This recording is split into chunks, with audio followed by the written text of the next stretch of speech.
Hello there, welcome to On the Beat, the podcast that uncovers full frontal male nudity in cinema. My name is Laura, and my perversion partner in crime in podcasts is Ryan. Yeah, I'm just your podcasting partner. There's no perversions here. That's what you say.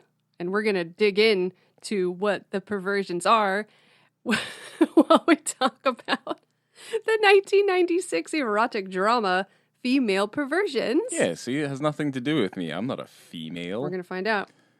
We're going to find out, is Ryan a female? Has he been lying all this time? Everyone's no, I'm not. a little bit of a lady and a little bit of a man, yeah?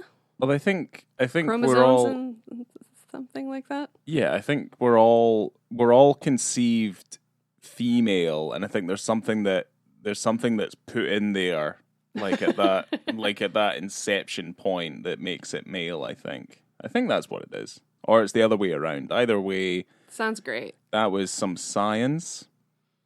And now on to other things. Less science. Female Perversions was directed by Susan Streitfeld in her feature debut, starring Tilda Swinton, Amy Madigan, Karen Silas, Frances Fisher, and Clancy Brown.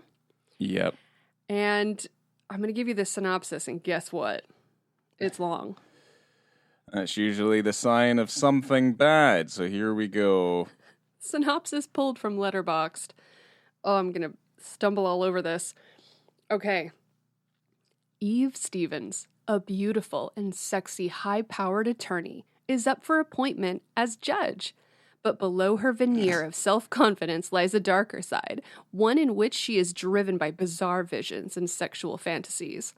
After a series of events, including rescuing her sister Madeline after her arrest for shoplifting, being rejected by her lover John during a surprise visit, and finally meeting with the governor regarding her judicial appointment, Eve becomes unraveled.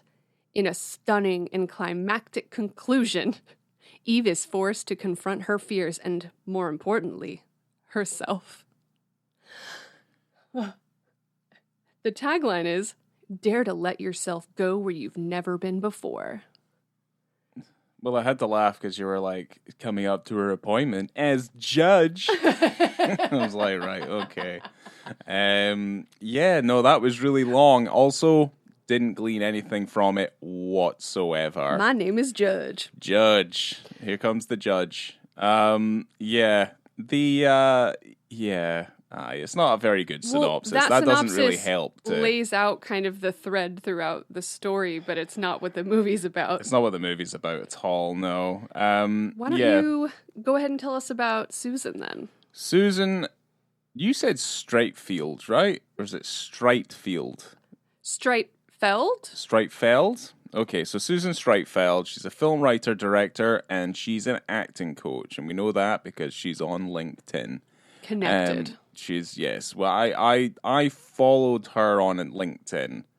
Like, I follow quite a few people on LinkedIn. So, yes. Let's connect. Didn't send her a message or anything, but yes, her bio is definitely something worth reading, as where I got the majority of this information. So she collaborated with John Cassavetes on his play East-West Game. Ooh. Yes. Unfortunately, that's all I have in terms of things that she's done, other than the films that she's made. So obviously we have in 1996, we have Female Perversions.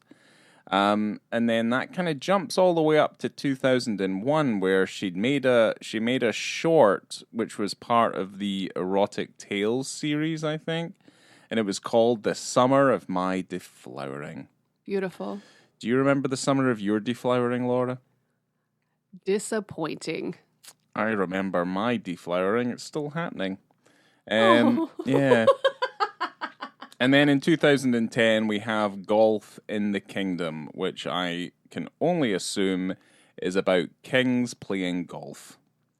So, yeah. Okay. That's Susan Streitfeld. But yeah, I mean, there's probably more to it. I mean, we're kind of just focusing mostly on the film side. I think she does a lot of theater as well, and I think we're going to be talking a little bit about theater and theater styles talking about this movie, because it kind of it definitely has a lot of the hallmarks of a theater director who moves into film, I feel. Interesting. Just okay. the way that this film is made. But yes, that is Susan. Well, Susan also went to NYU Film School to come out as a filmmaker. And when she went to LA, she kind of fell into the job of being an agent. So she was because she's done a lot of like she was like a talent scout and stuff as well. I remember that from her LinkedIn bio. She had clients as an agent. She represented Daniel Day-Lewis, Jennifer Jason Leigh, Juliette Binoche, and several other people. Okay, yeah. She ended up leaving her career after like 5 or 6 years because she wanted to make a film about women's sexuality and power. Hence, why this film came to be. Perversions, yes. She ended up getting a gift card to a bookstore, and the cover of this book, which is the 1991 book of the same name as the film, Female Perversions, The Temptations of Emma Bovary, which was written by American psychoanalyst Louise J. Kaplan. And that's what inspired this book, because the book is like a theory book. Right. It's not necessarily a story. Okay. It's kind of based on the idea that the roles of women that they're expected to play are in a sense a form of perversion. So that's where that came from. Interesting. Okay. The book was adapted by Streitfeld and Julie Hebert. She also did a lot of writing for television, including shows like ER and Numbers. Fuck yeah, ER's the best. It really is. And the title of the book was actually from the marketing department of Doubleday. And it was the title that helped the film also get made because it was quite provocative. Like the photo on the cover, the title makes you want to pick it up. It's a big book. Yeah, because I read some of the Amazon reviews for the film, which one was pretty funny. One was obviously by a middle-aged man who obviously was looking forward to a little bit of kink. And he just said it was boring and it was not what he was looking forward to. So he felt misled by the title. So obviously the title did its job. Oh, yeah. Even if obviously it's a mistaken purchase. But yes, that did make me laugh. Oh, boy. Well, this is Tilda Swinton's American film debut. Okay. Yeah. Okay. And the director said in terms of casting, it was quite difficult to find an American actor that was comfortable basically exposing so much of themselves, kind of like emotionally and obviously visually, physically. Yeah, aye, yeah. You see the ins and outs of Tilda Swinton pretty much. So she had to go to London and try to cast for that role. She had already cast Amy Madigan as Maddie, the older sister. And she thought Tilda Swinton was much too young to play Eve. And after they had their chat, she said they had an amazing audition, an amazing chat. You know, Tilda Swinton was like, well, good luck casting Eve. And then after that, she was like, well, I think we have her, because she was quite impressed. She'd seen Orlando, the film she had done before, and she'd been in quite a few German films. Right, okay. So she was like, I think we've got it. And when Tilda came to the U.S. to actually shoot the film, the O.J. Simpson trial was on at the time. Yep. So it's trial of the century. It's all anyone was ever talking about at the moment. I mean, Christ, they can't stop talking still about it now. I know. That's it. So Marcia Clark, who was the lead prosecution attorney in the O.J. Simpson trial, when she was on TV, it seemed that anyone that was talking about her talked about her clothes, how she looked, her hair, her makeup, and was scrutinizing her and her appearance at all times. Well, that's definitely a thing with just women in general. Because I remember that was a big thing for when Ally McBeal was a thing. Yes, I do. Yeah, the way she looked and the way she dressed was something that you didn't really get from looking at, say, male lawyers. You know, like how they carry themselves in the courtroom.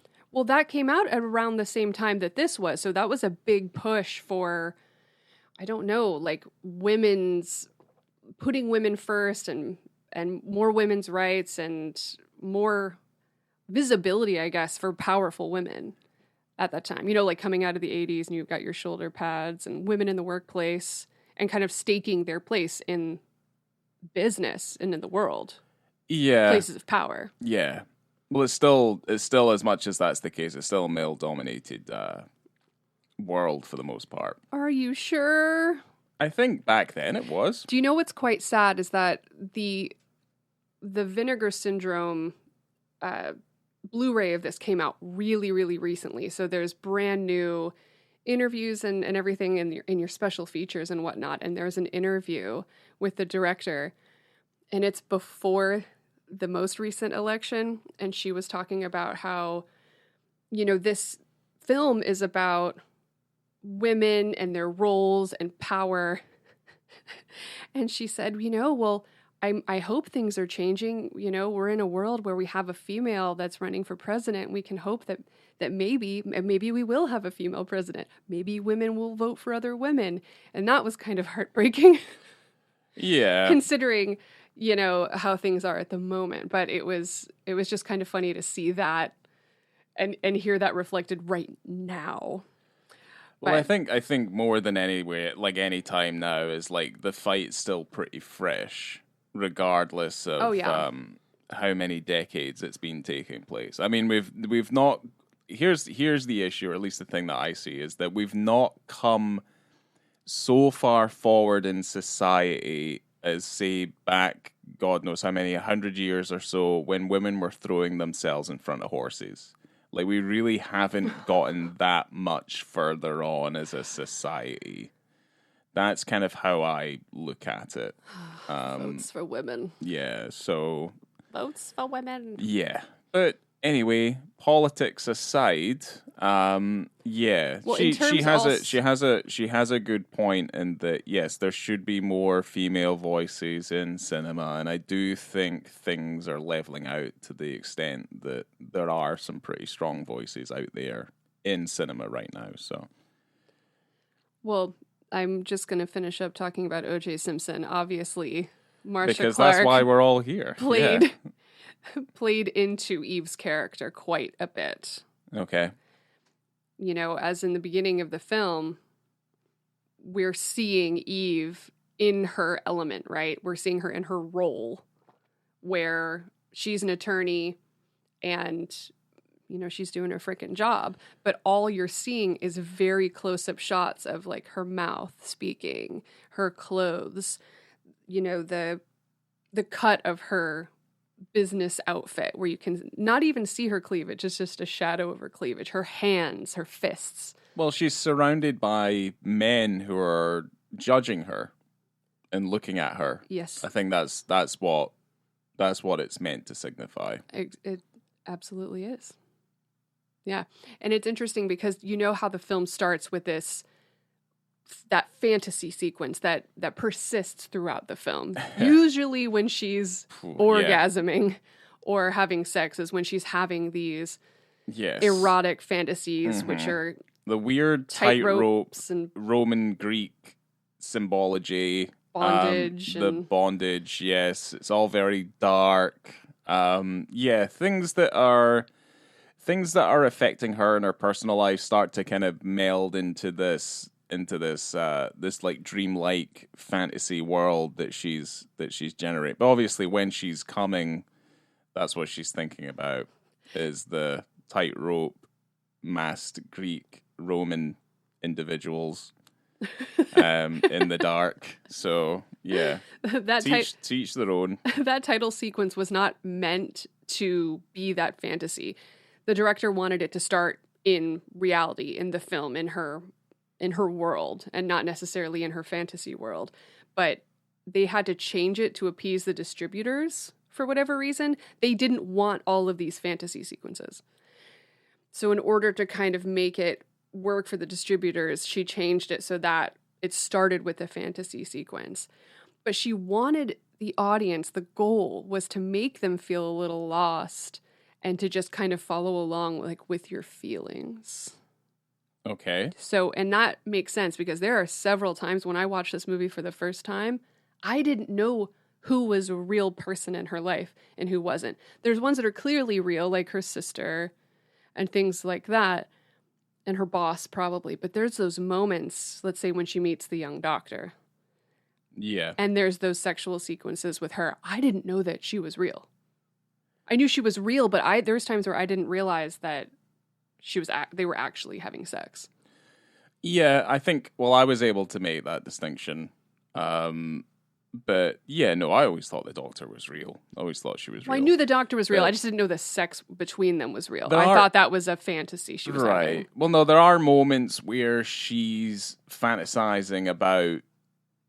It's mostly men that she's fantasizing about, but they're not actually In the beginning, In the yeah. beginning, yeah. And then it kind of changes. And they're not actually there.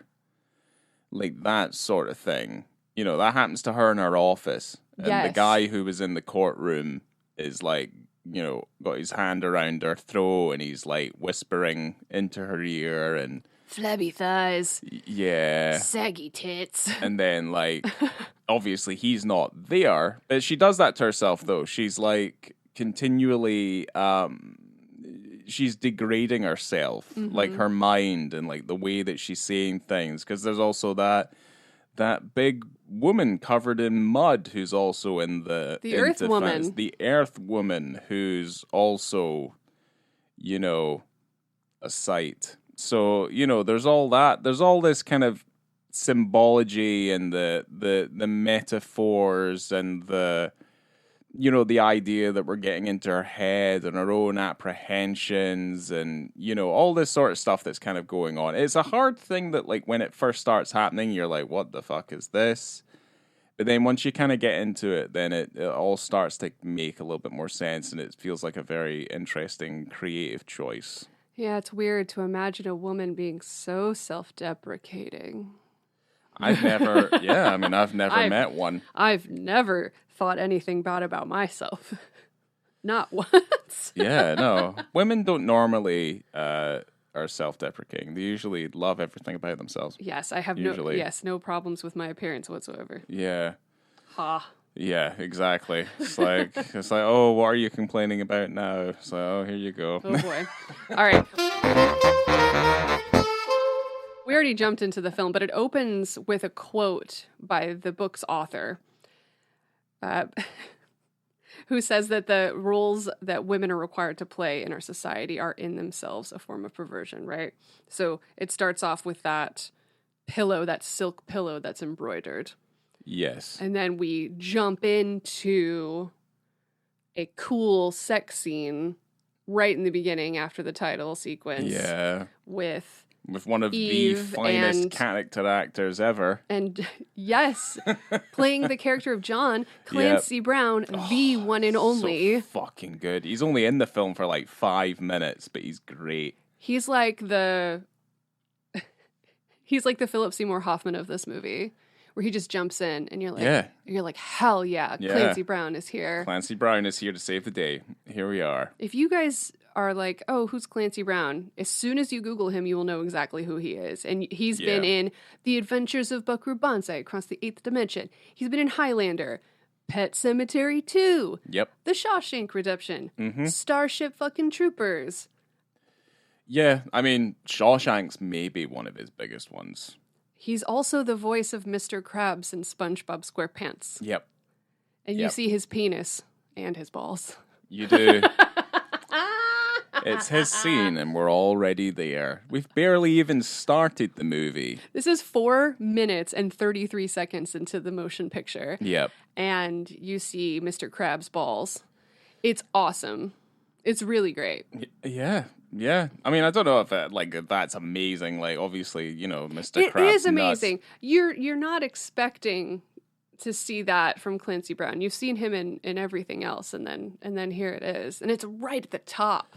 Right at the beginning. But yeah, it starts off with a literal bang. Let's set the scene. Right, calm down. Let's set the scene. So we've just gone through the motions of her visions, her dream, her Fantasy. Her fantasy, the thing that really kind of gets her going. And yeah, they're having sex on a bed. Yes. And does it doorbell go, or does the Yes. right? So the doorbell goes, and they're conversing. And she rolls over, and she gets out of the bed, and then he rolls back, and then it's obviously at that point everything is exposed. This is all in the single wide shot that we see the entire time. We see everything. Everything is there. Everything at all. Everything is there. And obviously, I think, because I feel like there's a quota. So, like, he doesn't just lie there completely comfortable exposing everything. Is that he's, again, at the end of the shot, trying to cover himself up because, again, this is the movies. Well, he does a thing with his leg that I don't think I've ever seen anyone physically do, is where you're laying kind of like on your side and then you flip a leg over the other leg just to hide things. I don't think anyone would actually sit like that. It's a weird position. It's also incredibly dangerous because what if you pinch a ball? I know. Like between your thighs and then one, like you've just got a single nut just like sitting in between your thighs and trapped you're just in. Like, it's not good for you. You know what I mean? That's how you lose nuts. But yes. Yeah, that's true. I mean, that's the scene. That's our introduction to John. Yes. And that's our intro to John, and we don't really see John again until about halfway into the film. We see John 3 times. Not enough as far as I'm concerned. Not enough. I mean, the second time we see him is one of my favorite parts of the movie. But yeah. I We're not going to spoil that for you, though. We're not? It was my review of the film. Oh, really? The shaving? Yeah. John shaves Eve's pubic hair. It's amazing. It's so weird. I love it. I mean... That's all. I don't know. Yeah, Hairstyling by Clancy Brown. Yeah. Well, either way. I mean, this is the way. This is the way.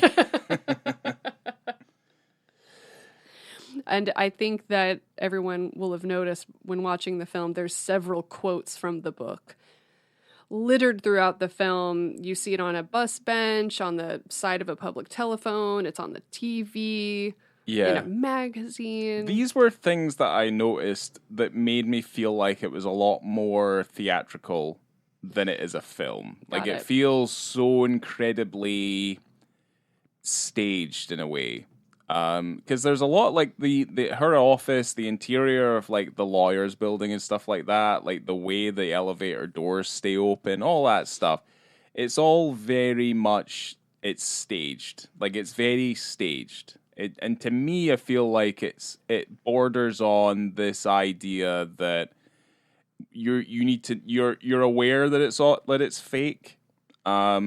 But then you're also aware that it's meant to be like a reflection of something that's happening in real life. So for me, like that's that sort of thing I find kind of interesting, where you're kind of questioning it, where it's like, well, this isn't a real structure. This is obviously fake. And that's kind of happens, and it's littered through quite a fair amount of the film, I feel like. And that's kind of where a lot of that theatricality comes from. Also the dialogue. Dialogue's very... particular, I would say. It's very exacting. Yeah. It's got its own kind of style about it. In her LinkedIn bio, Susan's films are known for being visually striking, which I kind of agree with and kind of half agree with. When she's having fun with her fantasy sequences, it's really fun. Yeah. Yeah, there are no Big Lebowski levels of like, visions. That's kind of what I like, visions, dream sequences. Yes, that's kind of the tip top of those. But yeah, these are fine for the metaphorical and the symbology that they're putting out here. But it does feel like it's a filmed play to me personally. And I actually agree with you. I hadn't thought about it before, but when you say that, this could easily be a play. It could easily be transferred to the stage. It's also staged. Like, the staging is very much like a play. I mean, I don't compare this in any way, shape, or form to how, like, say, Kurosawa did his staging, because he's kind of like the master of that kind of staging. But his films themselves easily could have been stage plays, just because of the way that he had his actors move, like the movement that married itself with the camera movement, and how frames, developed, shots developed through the course of scenes and stuff like that. This doesn't really have that kind of level of mastery behind it, but it has elements of it there, so yeah, you kind of get that idea that, like, okay, yes, this could work on a stage, just because of the way the characters are moving and how they're hitting their marks, all that sort of thing. So I was just thinking about the masterful hammock maneuvering that happened. Made me wonder if that was actually Eve's bed where she slept, or if that was just an indoor hammock for fun. That was the stuff that just didn't ring true, because no one can be that masterful in a hammock. There's no such thing. That doesn't exist. The two of them, what is the doctor's name? I forget. Is it Renee? The doctor, I think it's Renee, and Eve have sex a couple of times, and it's always in that hammock. Yeah. Just seems impossible. It feels like they're drinking in the hammock. A conversation would have had to have been had hammock. Before they got in the hammock. Happens like, how every time. logistical is this hammock situation? Because I would just be like, no, because if you fall out that hammock, game over. What if I fell on my boner? Neither of them are going to fall on their boner because they are women. Yeah, but what if they fell on their boobie? You don't want to fall on a boobie. Oh, and if one goes, they both go. Yeah. It's over. Yeah. My notes are relatively quite scant, but one of the main kind of points in the film is that it keeps on reverting back to stuff that's happened in her childhood, because obviously she's dealing with her sister who's effectively a criminal. So she's a lawyer, and now she's defending... I don't know why that wouldn't be a conflict of interest, but she's defending her sister against, obviously, crimes. And they talk about kleptophobia and stuff in the movie, where it's like you get a sexual gratification out of stealing items because that's what she's doing. And yeah, they keep on harking back to a moment that happened between their parents, where the mother starts getting saucy with the father, and the father's not really in the mood for it, and pushes her down and gives her a bloody lip. And I think Tilda Swinton's character, I think Eve sees it. Okay. I found this odd because I thought that moment was going to show when her mother died, because she said that her mom died when she was 13 years old. So I thought that moment was showing the death of her mother, but I don't know if it was. No, because then it's like the father, killed her? I know. It doesn't make any sense. It's something that's a little bit out there, where you're like, I don't really understand what this is about. Because she's also not, it's not as if that violence against her mother was transferred into a sexual kink for her either. It doesn't seem like she's really into getting, Well, I don't think that's what it kind of came about from. But I mean, I think to me, it was more a signification that she necessarily, like, I mean, maybe she had like this association that men were more associated with violence and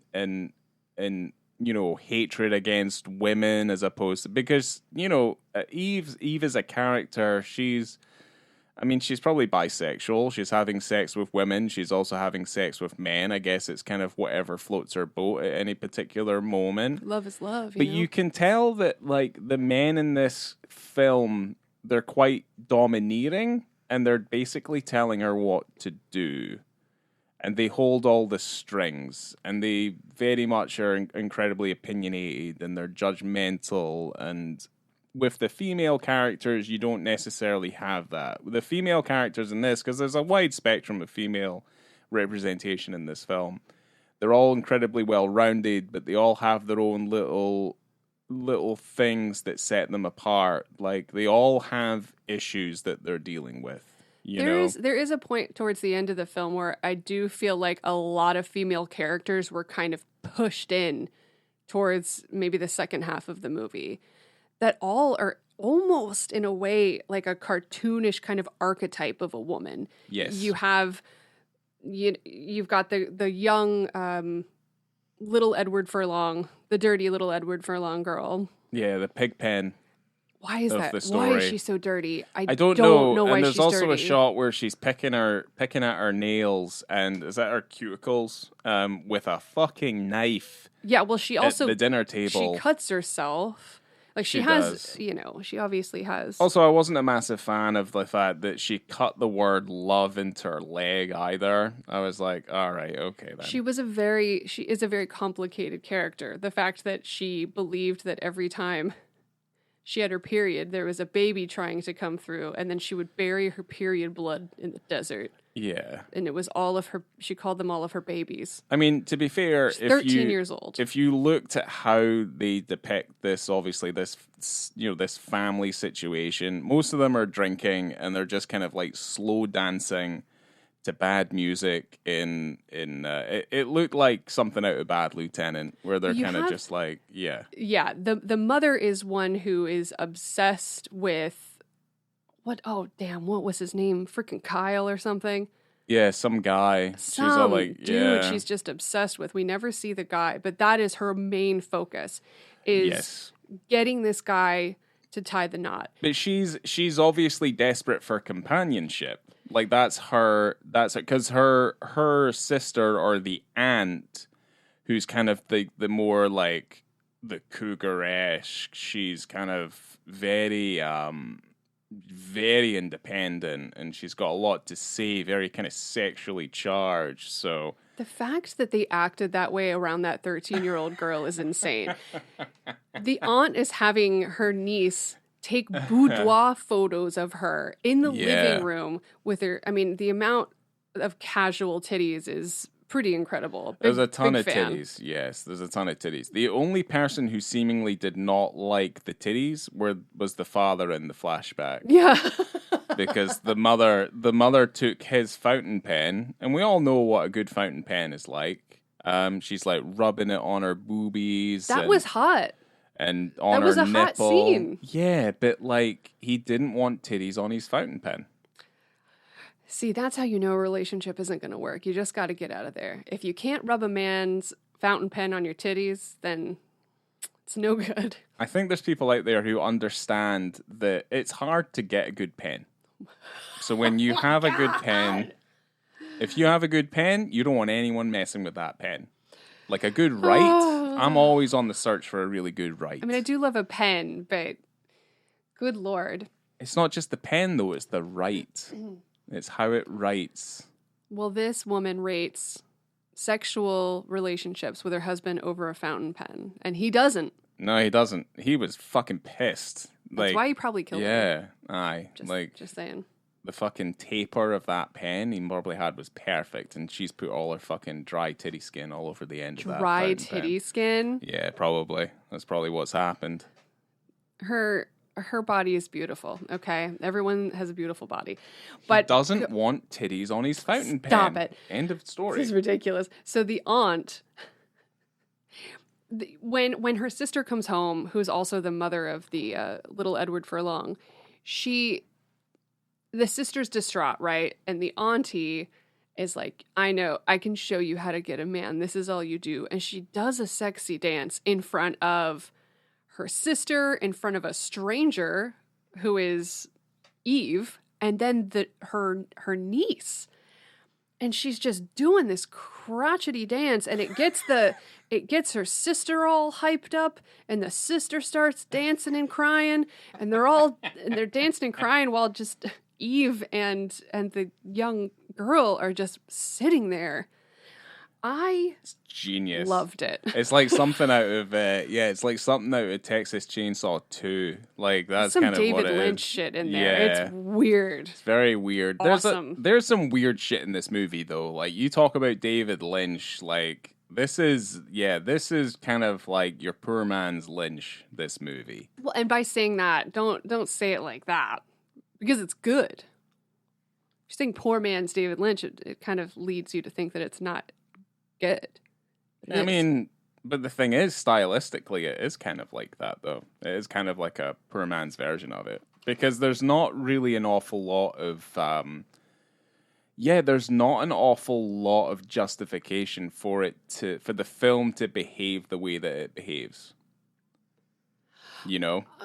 Because that was kind of my main thing about it when it started, was I was kind of just like, okay, it felt more like the choices that were being made stylistically felt more beguiling.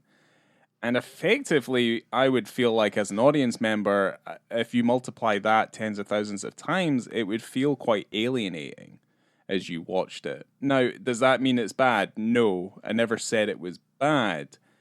But there's a lot of choices in here that say, like, the standard cinema viewer, cinema goer, might feel like this isn't really their cup of tea. Well, yeah, I could see that. I mean, when this came out, it wasn't loved by American audiences, particularly American women. But in Europe, it did okay at Sundance, though. Yes, it was a nominee, grand jury nominee. Absolutely. They put that right at the front of the film. Hell yeah. Because you should. But yeah, no, it did well in Europe, is what I was going to say. But that, I mean, no surprises there. Makes sense. But it was like also like a German co-production, wasn't it? So yeah, Cinematograph. Well, they work in conjunction with Vinegar Syndrome. Oh, I see. So it was not. I don't believe. Okay, well, either way. Yeah. So. Yeah, little boudoir dance. I mean, before we move on to our ratings, let's just remember that there's a story between the two sisters where Eve is a little kid who was constipated, did a poop in the bath.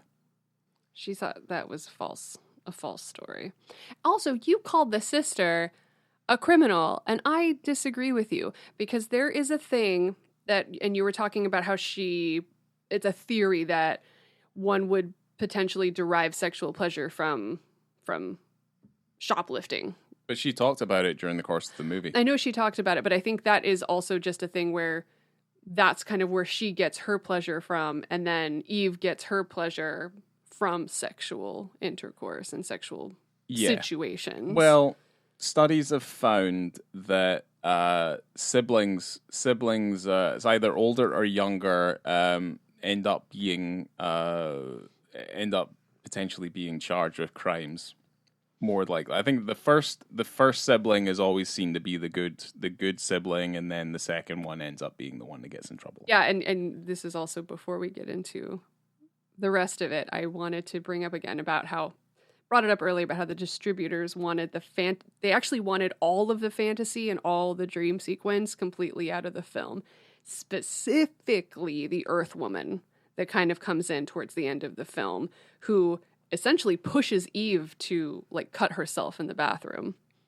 Right. When she has that nightmare of the Earth Woman, right? But the director fought for those sequences, and she said it was really hard, really tough to get those sequences to stay in the film, because she wanted it to be more of like a deep dive into female roles and sexuality rather than just like a nice kind of story between finding her, Eve getting back in touch with herself and her family. Because that's a whole weird part with the governor where he gets annoyed that she doesn't really have a family or a relationship with her family. And he goes, "Don't you get lonely?" And I think that is the most disgusting thing I've ever heard. I thought it was very rude and out of turn. I think it's like, and certainly I think it's a very, to become a judge or to do any of these things where you're very much public facing, I think, optics is a very big thing. So if it's ways in which she can be attacked, and one of those is by not fulfilling certain family values. Oh, filling a role that she doesn't necessarily want to fill?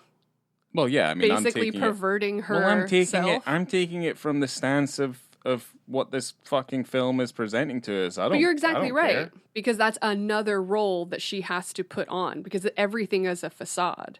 Yeah. You know, like, what is she truly? What does she want? Who is she? Yeah, you know? I knew I was right. What is a woman? What do we do? Yeah. Tilda Swinton refused to do any press unless they kept the fantasy sequence in. So that was how they got to keep the movie that Susan wanted to make. Okay. And the film was shot over 24 days, had a heavily female crew, and grossed almost $1 million at the box office. Yeah, but how much was its budget? I don't know. Probably not $1 million. In 96? Probably not $1 million. Nah. So, yeah. Win-win. What's a win-win? Oh, wait, you think it cost more than $1 million? It definitely cost more than $1 million. Yeah, I guess. In 96? It was all shot on film? How much did the Brown Bunny cost? Like 10. 10, and it was basically shot by one person. And it's whatever it is, you know. But yeah, no, this is shot in 35mm, has sets and stuff, has a crew, actors, all this sort of thing. Like, there's no fucking way it's less than $1 million. Well, 30 years later, I hope she's making that money back. I don't know. Who knows? Unless it really sells well on the Blu-ray. We got one. Know. We did, so... We contributed. Yeah, we did our part. We put $25 into that pot. Yeah, that's the thing. I mean, necessarily, like, for a film to be good, it doesn't necessarily need to be successful. The thing is like, for it to be successful, it would have, you know, solidified the fact that she would have been able to continue getting funding to make the weird stuff that she wants to make. So, you know. Let's get into the ratings. Who's going first? I'll go. You go first, because I tend to agree with you. It's hard because you want to put... There is a heavy difference in the female versus the male nudity. The male nudity comes in hard and strong in the very beginning of the film. The rest of the film is heavy female nudity, but then you're also kind of seeing this woman. You don't have... There isn't a surplus of male characters in the film. No. That you're going to see an awful lot. So you don't necessarily need to see... I mean, her relationship with John ends up kind of breaking down because of her career and her family that she's dealing with. Mostly her career. So she's lacking in her, you know, whatever role of being a girlfriend to John. And so she doesn't really see him throughout the rest of the film. And then she has a relationship with the young doctor. But the nudity in the female aspect is just so much more prevalent, but I think you're also seeing Eve, seeing her in her fantasies, seeing her being vulnerable, and seeing her in like this kind of, I don't know, flex state in all of her different roles that she's trying to take on, like being a good sister, being a good attorney, being a judge, being a girlfriend, and juggling all those, and then kind of seeing her in more of a raw state. So I can understand why there's more female nudity. I mean, it's a little bit strange at the end when you have the auntie and the boudoir. But that's cool. It is what it is. But visibility, I'm going to give it a 2.5. The visibility isn't great. It's a nice, bright room. It's a quick shot. It makes sense that it's there considering that we have a sex scene. So if we didn't see him and we only saw Eve...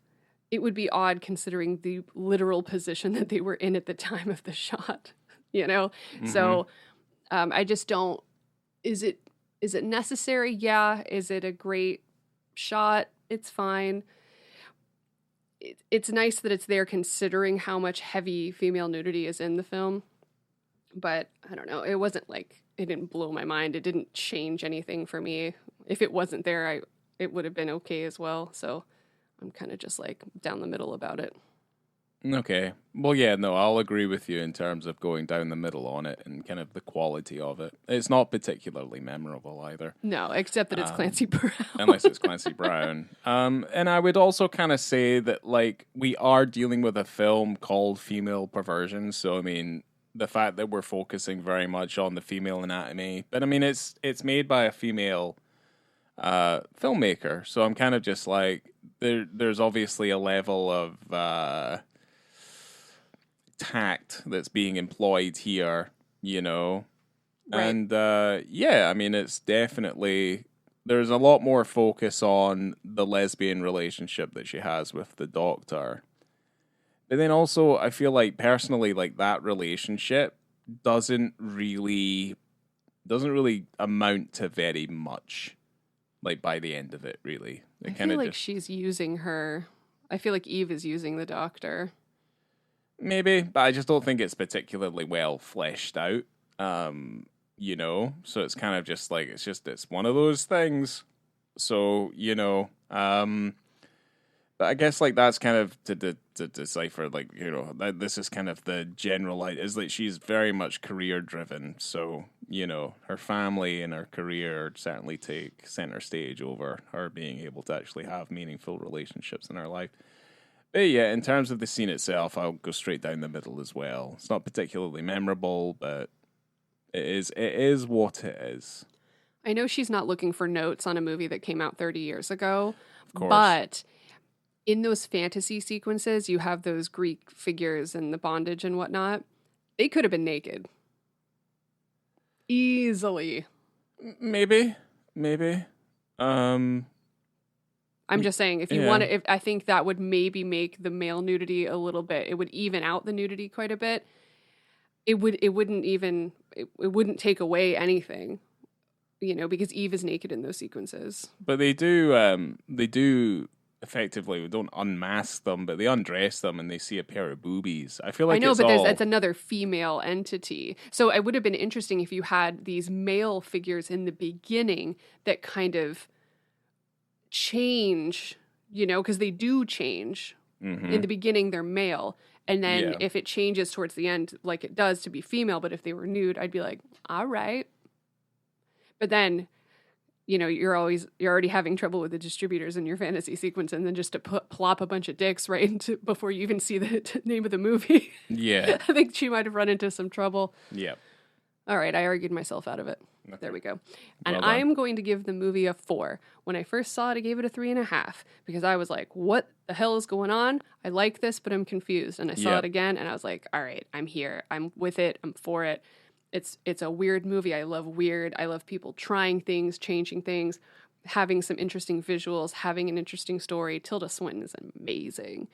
She's always amazing. And all the female characters are interesting, and we barely even talked about any of them. We barely talked about the sister and her PhD. Like there's so much going on, but I really enjoyed it. 4 stars. Yeah, I also gave it 4 stars. A lot of it's based on the style that it adopts and some of the ideas that it's trying to put forth. So I think it swings and it misses a fair amount, but that doesn't kind of detract from the overall enjoyment and interesting nature that the film is presenting here. So I gave it a 4. It's solid enough. And yeah, I'm gonna leave it at that. Wow. Well, that's it. Coming to you from the Easy Restaurant. Okay. Which was a sign outside of the motel. I've been Laura. Don't put titties on your fountain pens, guys. Ridiculous. Don't. You put your titties anywhere you want. Anyone. Make sure to follow us on Instagram, the socials, at On The Beat, BITTE. We're on Letterboxd. And everyone, do me a favor and stay as beautiful as you are now. All right. It's a line from the movie, dude. It is a line from the movie. But...